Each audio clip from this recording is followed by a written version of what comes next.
Sign up for our daily newsletter about news from California here. Los Angeles. When President Trump flies into San Francisco next week for his first visit to the Bay Area as president, he will set down in a state that has never fully welcomed him. Harmeet Kaur Dhillon, a member of the Republican National Committee and a host of a fundraising luncheon on Tuesday where seats for a couple at the president's table go for $100,000, likened his visit to a trip behind enemy lines. Behind those lines, Mr. Trump's detractors have been remarkably active, as Democrats have been energized by anger against the president to enact a sweeping liberal agenda that in almost every way offers a counter-narrative to the deregulation, anti-immigrant stance and conservative policies of the Trump administration. Just in recent days, California has approved statewide rent control and moved to reshape the gig economy by forcing companies like Uber and Lyft to classify their drivers as employees, setting new labor standards that could give momentum to similar efforts in other states. Almost 3 years into his presidency, Mr. Trump has catalyzed California into moving more aggressively to the left, providing an alternative vision, although with mixed results, to almost everything the Trump presidency has stood for. Donald Trump has been the impetus for putting everything on warp speed, said Gary South, a Democratic political strategist in California. It has pushed Democrats in California to take actions that might otherwise have been viewed as a little less urgent if we had a Democrat in the White House. On perhaps the two biggest issues animating political life in America today, immigration and climate, the two sides are pushing in opposite directions. While Mr. Trump champions his border wall and imposes new restrictions on asylum seekers, California is expanding medical care for undocumented immigrants and recently passed a new law outlawing private prisons, including detention facilities run by federal immigration authorities. And when California negotiated its own deal with 4 major automakers to set emissions standards and combat climate change, the Justice Department opened an antitrust inquiry. During the first 2 years of the Trump presidency, Democrats in California coalesced around their role as leaders of the resistance, an idea that quickly became a bumper sticker and social media rallying cry. But more recently, lawmakers have channeled that energy into legislation, making California a showcase of what progressive governance looks like in the era of Trump. At the same time, Xavier Becerra, California's Attorney General, has filed 59 lawsuits against the Trump administration, on issues ranging from immigration to health care to environment policy.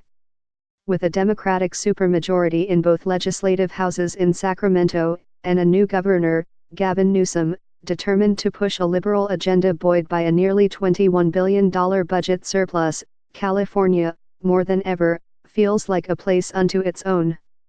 But in at least one way, California and Mr. Trump are bound together, with both of their futures resting on the economy. A recession would wipe out the budget surplus that has propelled new spending on social services in California, and threaten Mr. Trump's re-election bid in 2020. For his part, Mr. Trump has seen California as a perfect foil, a liberal haven rife with problems: homelessness, income inequality, gun violence he can use to taunt his opponents and energize his base.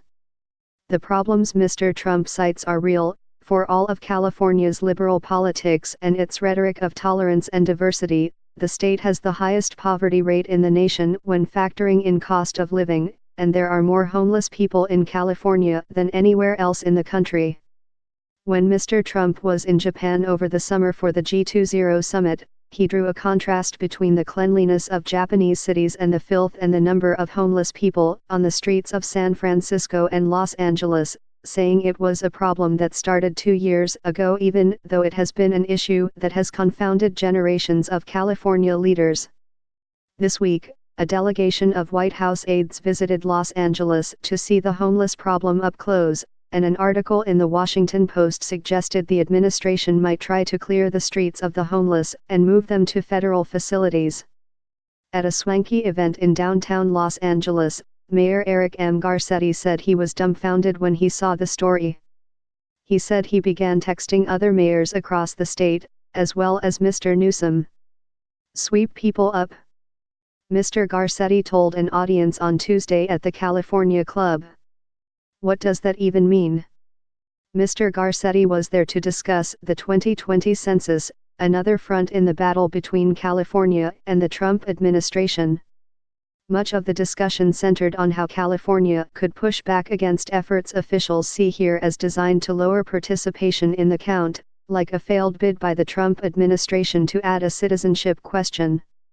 The efforts could lead to an undercount of the number of immigrants, and thus affect California's representation in Congress and its share of federal funds. California has appropriated nearly $200 million to bolster outreach efforts in the state, and ensure that undocumented immigrants participate in the census. There's nothing Trump would like to see more than a diminished voice in California, said Alex Padilla, California's Secretary of State, at the event. As California has become more liberal, the state Republican Party has been deeply diminished.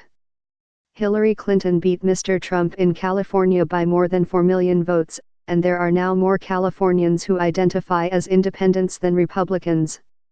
Last year, the Democratic Party flipped 7 congressional seats, including several in historically conservative Orange County, helping the party retake a majority in the House of Representatives. But Mr. Trump does have powerful allies in the state, and pockets of California, including in the Central Valley, are deeply conservative and supportive of the president. Kevin McCarthy, a Republican from the Central Valley and the House Minority Leader, has been a consistent defender of the president in the face of his critics, including most recently when Mr. McCarthy said he saw no concerns with government and military officials staying at Trump hotels. While Mr. Trump, who sold his Beverly Hills mansion earlier this year, won't find much electoral support in California, he still raises money here. According to an analysis by Cal Matters, an independent news outlet, the president has raised more than $3 million in California this year, more than most Democratic presidential candidates. At the Republican Party's recent state convention near Palm Springs, Brad Parscale, Mr. Trump's campaign manager, said, "The Trumps will be a dynasty that will last for decades." But the cloud of Mr. Trump's unpopularity in California hung over the convention, and a successful resolution pushed by Chad Mays, a Republican lawmaker and critic of the president, that called on the party to condemn racism and xenophobia was seen as a rebuke of the president. Mr. Trump himself has a checkered history with California. Hollywood never warmed to him as an entertainer, and in the 1990s he failed to build what he promised would be the world's tallest building in Los Angeles. After becoming president, a flash mob of protesters descended on his golf resort in Palos Verdes, spelling the word resist. And during several campaign stops in April and June 2016, before the Republican primary, he drew thousands of supporters to rallies and also hundreds of protesters. In April of that year, protesters temporarily blocked Mr. Trump from entering the Hyatt Regency Hotel in Burlingame, California, where he was scheduled to speak at the state Republican convention. He was forced to exit his motorcade and make his way off Highway 101 by foot. "That was not the easiest entrance I've ever made," he told the audience. "I felt like I was crossing the border." But when he came to visit after the wildfires last year, he was welcomed to Paradise, California, by former Governor Jerry Brown, Mr. Newsom, and local officials. Last year, Manuel Pastor, a sociologist and professor at the University of Southern California, wrote a book about the conflict between Mr. Trump and California, called State of Resistance. Asked how he would update his book now, he said, "The conflict between the federal government, the Trump administration, has deepened. And California has gotten increasingly better at being able to defend itself and resist. And the Trump administration has gotten increasingly creative about ways that it could shortchange California." In his work, Mr. Pastor has drawn parallels between the political polarization of America today and 1990s California, when demographics were changing to become more Latino and when the state enacted harsh measures against immigrants. Although California is today perceived as an inveterate, deep blue state, the overwhelming control that Democrats currently have over both the legislative and executive branches is a historical anomaly. Since 1900, there have been nearly 3 times as many Republican governors in California as Democrats. And when Mr. Newsom succeeded Jerry Brown as governor in January, it was the first time a Democrat had followed a fellow Democrat since 1887. Now, however, momentum is clearly with the Democrats, as anger over Mr. Trump's presidency has unleashed a legislative fervor. Chris Lehane, a former political advisor to President Bill Clinton, said progressives in California were in the midst of a renaissance in a belief in government. He described Mr. Trump's election as being the action that helped spur a liberal reaction. He called it political physics. Mr. Lehane said he was struck not only by the number of progressive laws coming out of Sacramento this session but by their breadth and ambition. "I think the tempo is really at a different level," he said. "Now you see California playing offense." But he cautioned that the Democrats' success, and their renewed faith in government, was predicated on government being able to solve the state's many social ills, its lagging educational system and housing crisis, among them. "We live in a world where technology is moving so fast it's really so difficult for society to adapt," he said. Is government able to move fast enough to be able to address these issues? And ultimately, if government can't, then who does?